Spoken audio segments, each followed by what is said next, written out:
Fair to say, of course, that the town of Scarborough on the North Yorkshire coast is better known for its qualities as a seaside resort than its football tradition. They cater for all sorts here, from the sublime to the somewhat ridiculous. But it was far away from the town's more commercial attractions that the players from Scarborough Football Club prepared for their biggest cup tie since attaining their league status 2 seasons ago.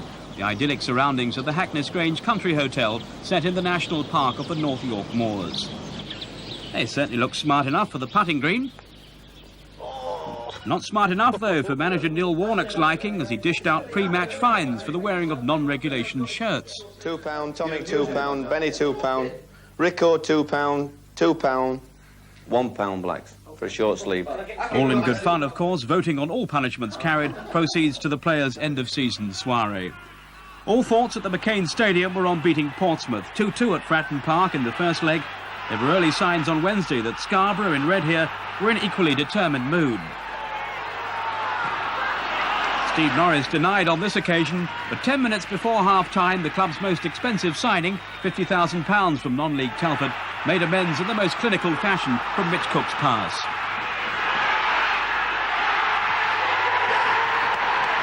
Scarborough 1 up, Norris with his 7th goal of the season. Portsmouth, frankly, were most disappointing. Early in the second half, their hopes of a cup run should have been over. Their defence embarrassingly exposed as Gary Brooke raced clear. But he'll relive that run for a while. But Clive Whitehead didn't mince words with Graham Hogg. But with 13 minutes to go, Scarborough, who'd outrun and outmanoeuvred Portsmouth, and with some style too, did at last score a second. Alan Knight kept Norris out, but how's this chip for coolness from Mitch Cook? Not exactly camera shy, is he? But then why shouldn't he celebrate such a splendidly executed goal? Didn't do much for poor old Alan Ball, watching from the Portsmouth bench. But with just 5 minutes remaining, his team, who only a few months ago, remember, were in the First Division, suddenly threatened a dramatic revival. Martin Poole's cross and a free header for Warren Aspinall looked set to ensure an enthralling finale. But this was Scarborough's night, and in injury time the suspense was over. Tommy Graham heading in a corner from Cook. 3-1 to Scarborough, 5-3 overall, and deservedly so, and how the players and their supporters, nearly 4,000 of them, relished the moment.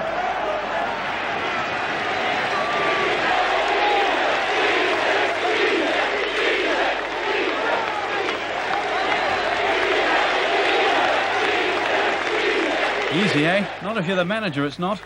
Well, have a look at the nails. I'm glad I don't smoke. But yes, we could have won it early, but we never do. At home, we tend to keep the crowd to the last minute. It's a ploy of the chairman's to try and keep them in the ground as long as we can, and then they'll come back, you see. So Scarborough through in fine style to round 3. Well, here with a look at the highlights of the rest of the Littlewoods Cup action is Martin Tyler. This goal from Tranmere's Mark Hughes gave the 4th Division club pride of place. It knocked out 1st Division Middlesbrough. Tranmere now at home to Blackpool, who also saw off 1st Division opposition. Managerless Sheffield Wednesday, 2 days after Howard Wilkinson's departure. Wednesday beaten on the away goals rule, and that was the goal that did it, thumped in by 20-year-old Steve Morgan. Ecstatic at the final whistle, the Blackpool manager Sam Ellis, a former teammate of his rival manager on Wednesday night, Peter Eustace, who's in temporary charge at Hillsborough. No slips for the former Wednesday boss, Howard Wilkinson. His new club, Leeds United, 5-2 aggregate winners over Peterborough. Vince Hilaire's goal, the pick of the 3 scored in front of the new manager.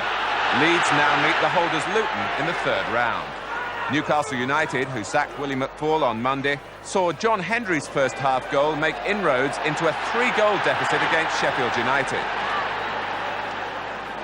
Mirandinha added another in the second half, but Dave Bassett's rebuilt Sheffield United hung on to give Division 3 another representative in the 3rd round.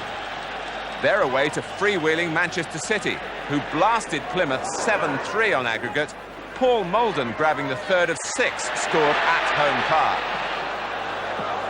Nigel Gleghorn wrapped up an astonishing City finale, his 2nd on the night, Manchester City's 6th. The highlight of Liverpool's 3-1 win at Walsall, at last a first goal for Ian Rush. McDonald, good header, good play by Barnes. Rush has done it! The Liverpool fans delighted. A great smile on the face of that supreme goal scorer Ian Rush as he breaks his duck at last. No joy, though, for a former Liverpool star, Mark Lawrenson. Carl Shutt's goal for Bristol City, contributing to Lawrenson's Oxford United's exit from the competition. Bristol City going through to meet Crystal Palace. Steve McLaren's fine effort confirming a 6-2 aggregate win. 18-year-old Tony Elliott, a graduate of the FA's National School, had a harrowing first appearance in Birmingham City's goal, beaten 5 times by Aston Villa. No chance for Elliott here, though, with Villa's last goal, a splendid solo run from Tony Daly. Villa are now at home to Millwall. Teddy Sheringham at the heart of a 3-1 second leg win at Gillingham. 6-1 on aggregate, 3 of them to Sheringham. This was Sheringham's second at Priestfield Stadium. Millwall go to Villa Park then, where they've happy recent memories. They drew 2-2 on the opening day of the season in their first ever game in Division 1. That's some tremendous action there, James. But a couple of the clubs playing without managers. Yeah, indeed. There's been a few sackings of late, you know, and it's a bit disconcerting for the game, and it's something that Brian Clough had some views about, the whole managerial merry-go-round at the moment. And he had some views to say about Ian McFall's sacking up there at Newcastle. He shouldn't have gone. How can you go having beaten Liverpool 7 days beforehand? I'm sorry that the fact he's gone. I'm sorry that Billy Bremner got the sack. And Billy Bremner did no favours for me while I was working at Leeds. I'm sorry for all Football League managers who get the sack. It's a bit of a turmoil at the moment. It reflects society and it reflects life. And it's about time we had some stability. It is about time we had some stability. Clough is absolutely right. But what about the managers, Jim, who have a contract and yet they want to leave to go another? Arthur Cox, for instance. Yes, now, you know, Arthur right. Cox is under contract at Derby County. Yeah. He'd left Newcastle, he'd done a marvellous job up there, and of course they want him back. Well, this is what my point was going to be, that Cloughie has always said the first thing you do when you join a club is you know that you're going to get the sack. So this is why, presumably, managers get contracts. Now, having got contracts, they should honour them. I mean, they expect the club to honour them, so therefore the individual should honour them. In Arthur Cox's case, he should honour his commitment that he's got. It's as simple as that. And therefore, if that happens, and it happens with the club, it's a mutual thing, and therefore you'll get some stability, won't you? But you can't have a manager go swanning off in the middle of his contract, Ian. Well, the managers don't like it when the players do it. They don't. When the players ask for it. They ask for loyalty from their players, and they pray for loyalty from their fans. And yet the minute an offer comes up, they think that they're entitled to go. No. It's out of order. Yeah, I tell you so, it's out of order. Right, OK. Well, last week on this show, we predicted that Celtic's next European Cup opponents would be Dynamo Berlin, who led Werder Bremen 3-0 from the first leg. But how wrong can you be? Yeah. Because it was a complete reversal. I know. I told you you'd be wrong about this one, Saint, didn't I? I said, you know, you might have overstretched it. Well, this is Werder Bremen in the white shirts, Jim. That's right. And, I mean, what a fight back it was. To be 3-0 down.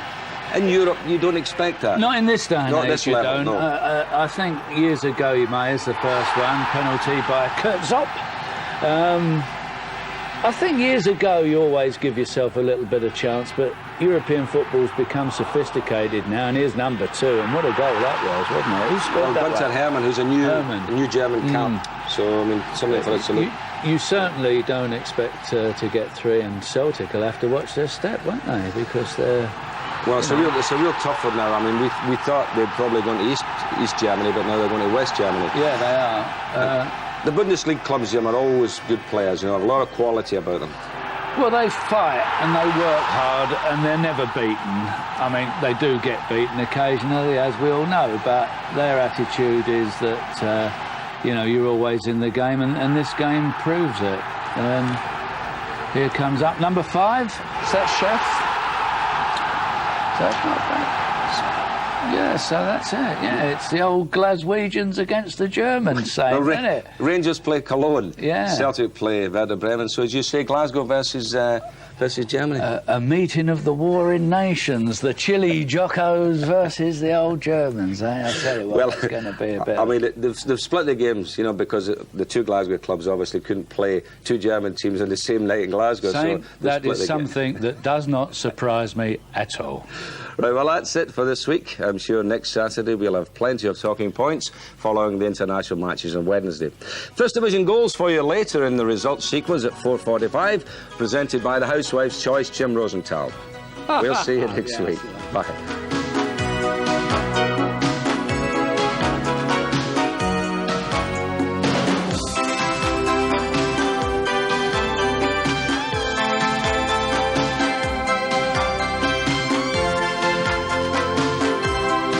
Alan Smith scored his 19th goal of the season as the leaders Arsenal beat West Ham 2-1.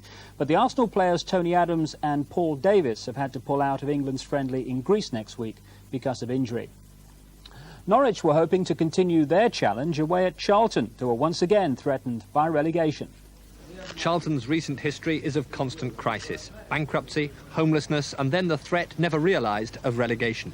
Even now, after 2.5 seasons back in Division 1, this friendly club still struggles to look the part. Modestly supported, they're temporary tenants at Crystal Palace. The one permanency is the manager, over 6 years in the job. It's been an eventful time, you know, and I'm pleased to have come through that. And obviously you form quite an emotional attachment to a club, having experienced all those problems. And I just hope that we can stay in the First Division and we continue to go on from there. 3 minutes into the second half, that all looked reasonable enough. As today's visitors Norwich dithered, Lee first tried his luck, then Crooks. Charlton's 5th consecutive win looked on, but really it was like a red rag to a bull. Less than 3 minutes later, Norwich were level. Phelan's cross, Allen's stunning volley. The game was won a quarter of an hour later. Townsend is proving Norwich's most eye-catching player this season. He found Boulder's blind spot to register his side's 8th away win in 11 matches and suggests that come April, it could be the same old story for Charlton. Charlton 1, Norwich 2.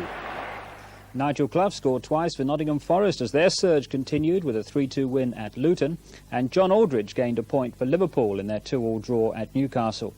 Arsenal are still 3 points clear at the top. Coventry stay third after a 1-1 draw at Middlesbrough, while Forest move up to fourth.